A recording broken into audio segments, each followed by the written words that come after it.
Welcome one, welcome all. Now this is not another video about what I would like the next Nintendo Switch, for Switch 2 or whatever, to have. I've given up. I think from now on, we're just guessing and guessing. We need to just wait and see what they give us when the time comes. That said, I have enjoyed watching the videos from some of my favourite YouTubers out there, and a few of them have some really good points. For me personally, the biggest bone of contention, my biggest desire with the next Switch is, like many I dare say, I want backwards compatibility. I'm building up a half-decent Nintendo Switch game collection. Yes, I'm going to still keep my current Switch, but I'd like to be able to play the games I have on the next generation.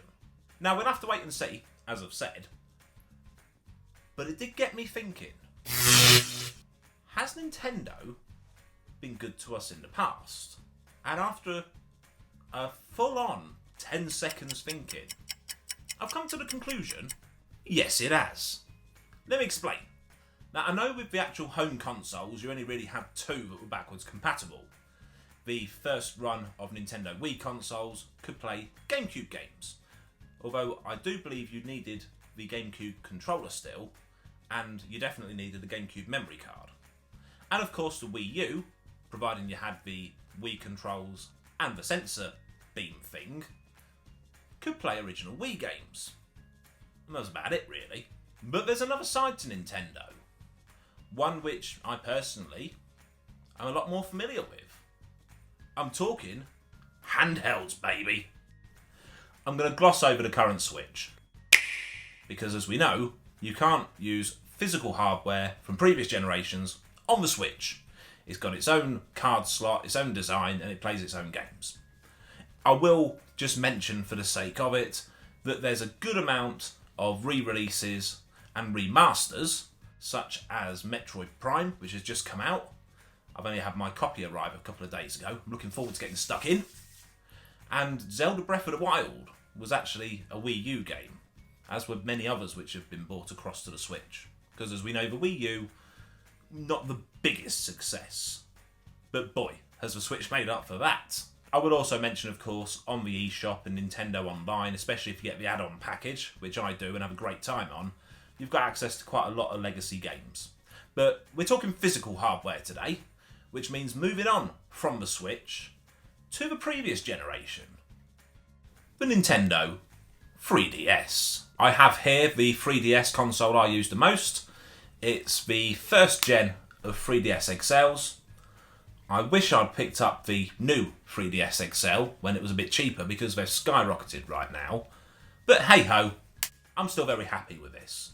Now before I go any further, yes I know the Switch Lite was technically handheld only, but it's of course another version of the Switch which is a hybrid.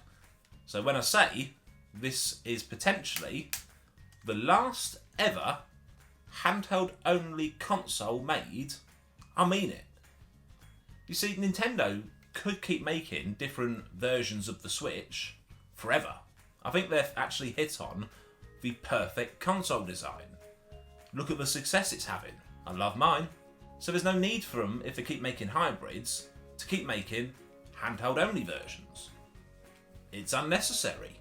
And after the Vita, I can't see PlayStation bringing out another version anytime soon.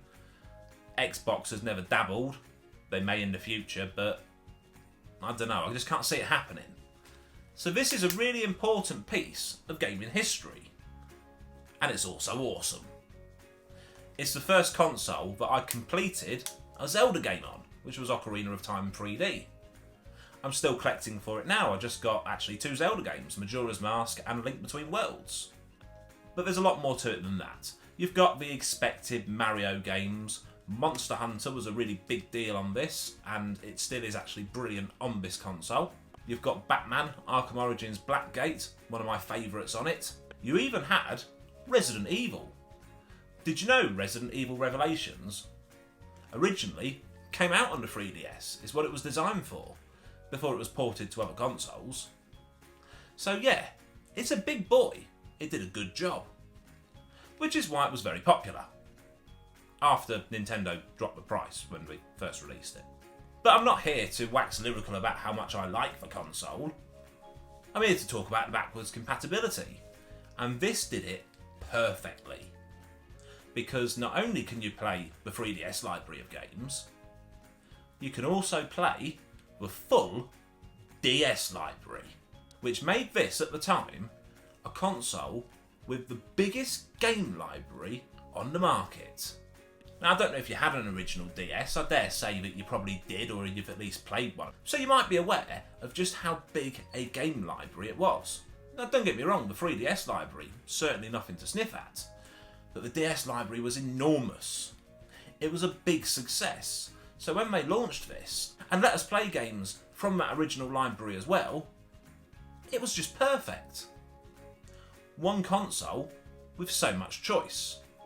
And because, of course, this is a next generation, it did come with some quality of life improvements. The screen quality I find to be better than on the DS consoles. A little bit clearer. I can't really explain it other than it just being a little bit better. Let me know if you agree with me there. Might just be me.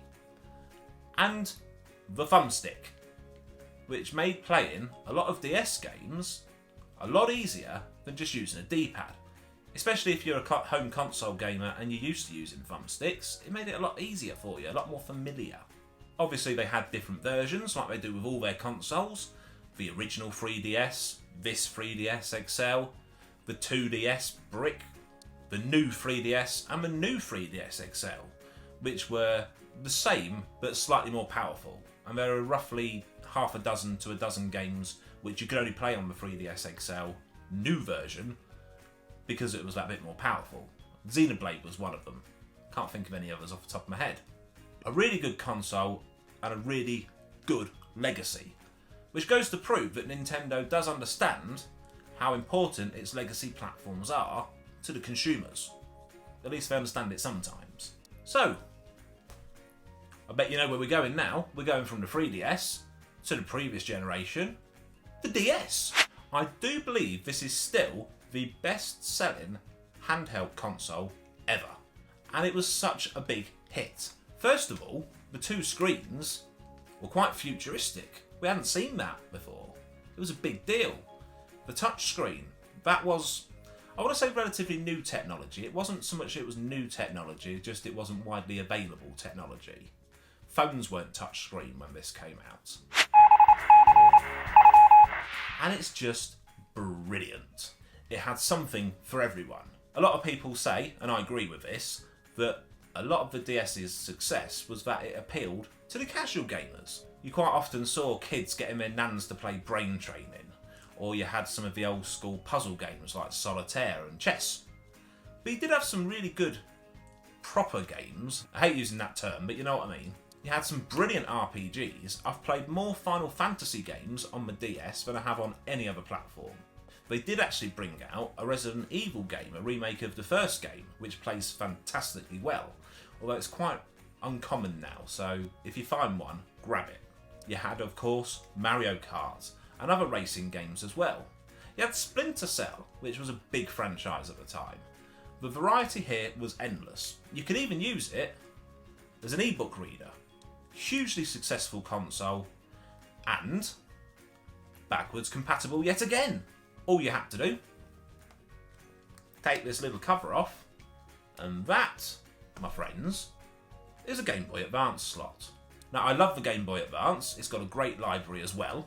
I still play it, but when I play my Game Boy Advance games, I play them on this because it's got a good quality backlit screen, better than on the original Game Boy Advance consoles, meaning that when you take this little baby out, DS game in the top, Game Boy Advance game in the bottom, two quality games, hours of fun.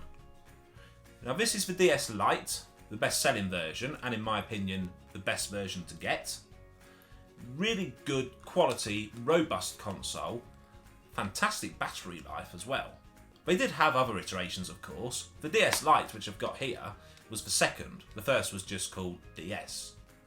Nothing wrong with it, but with the improvements with the battery life and the screen quality, as well as the size, this is by far the better console to get, the DS Lite. They did have then the DSi and the DSi XL. They came with what by today's standards is a really crappy camera, but at the time it was good. And it had its online shop for DSiWare. It was the first Nintendo handheld with an online shop. Now, it's not something I ever bothered with personally, so I can't talk a lot about it, but if you look from that, but it led to the 3DS shop, which was a big success, and look at Nintendo Online now, Genesis, isn't it? And I still use this today. It's roughly the size of my mobile phone, it might even be just a little bit shorter. As I've already said, robust, decent battery, fits in your pocket nice and easily. If I'm going somewhere where I know I'm going to be waiting for half an hour to an hour and I'm going to be bored, then I'll take it with me still today, and I still have a great time. I recently got Ghostbusters on it, which I'm having quite a good laugh with. A really good console, and out of the handhelds I'm discussing today, you can find these at the cheapest price point.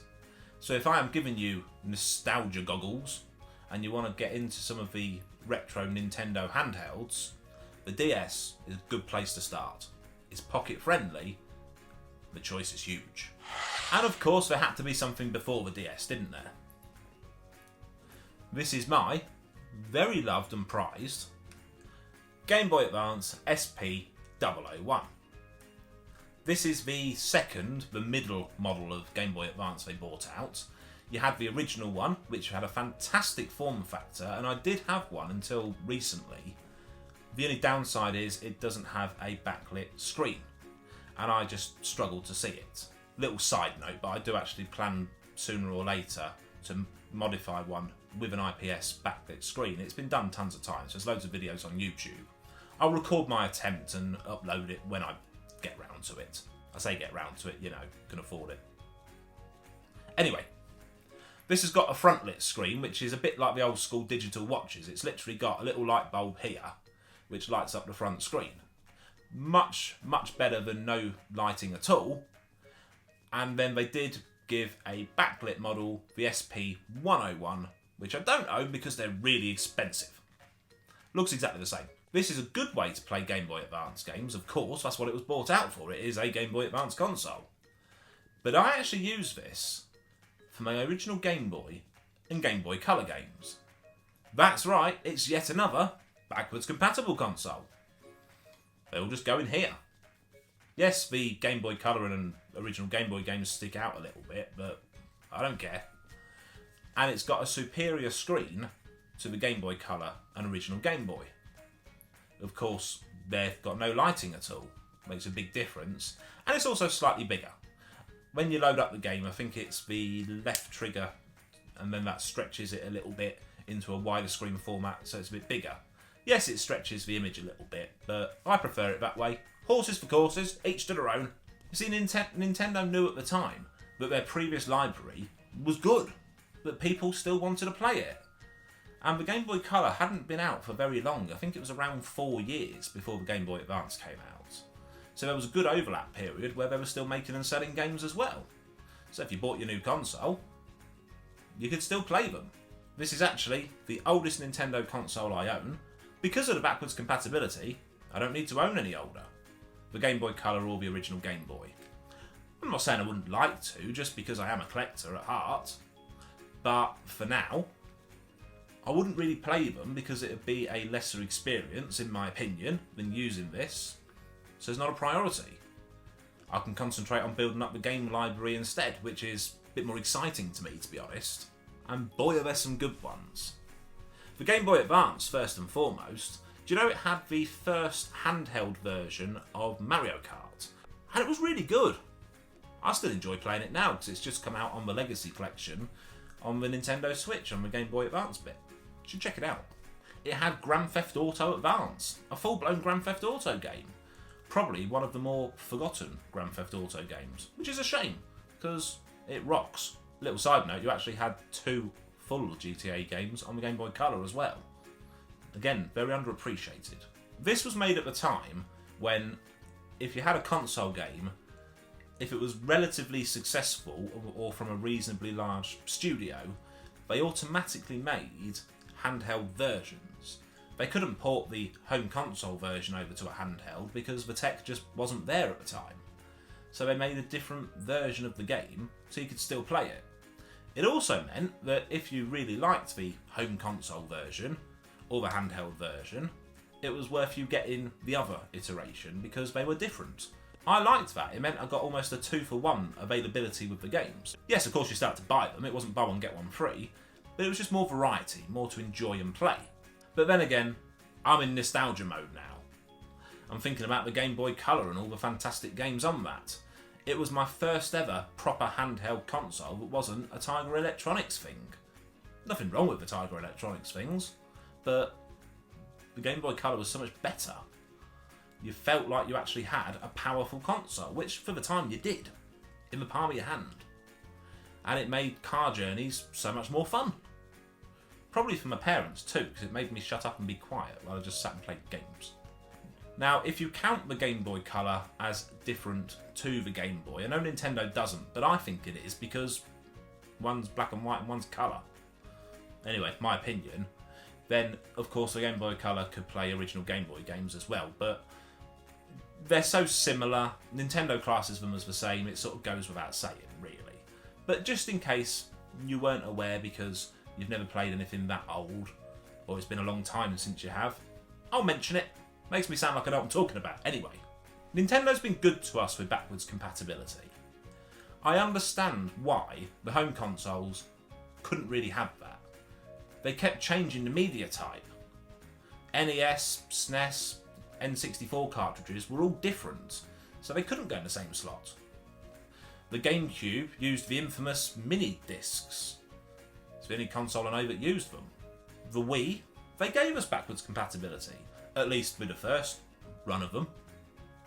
And the Wii U, which some people see more as a bolt-on to the Wii anyway, of course that had it. I mean, it's got Wii in the name, it goes without saying.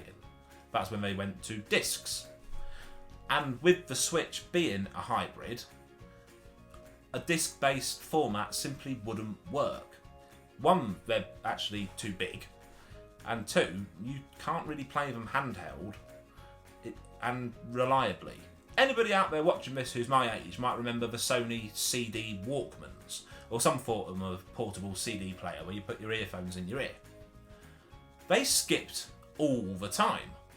All you had to do was put your foot down just a tiny bit harder than usual, skip. We accepted at the time, we were just listening to music, but I wouldn't want to play a game where that kept happening. So I think they've done the right thing by using a cartridge format with the Switch, because it's the best way for it to work. So thank you, Nintendo, for the backwards compatibility. And here's hoping the next Switch has it too. Thank you for your time.